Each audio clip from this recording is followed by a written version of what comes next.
Hi guys, mag-ilista kay mag-prepare kay manglakaw, mulakaw ang akong amo, ang butog asa ni siya mo adto. Ang lakaw ni ma'am karon. Kapiton siya sa iyang best friend. Sabay ko kay si ma'am naman akong bantayan ron. Manguan, mga to mo sabay gihapiton siya sa iyang best friend doon manglaag daw mo. Ang butog asa may ani manglaag. Kapit to si ma'am karon. Kapit siya sa iyang best friend. Mag-prepare tadaan para alas 3 ready na, ready to go na tayo. Bye guys.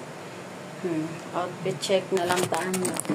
May di ba kataan ni ano na kaulang bagay pa ita ni malakaw nga dita ka balo mag ano mag-prepare balo sa akong suotan Lord.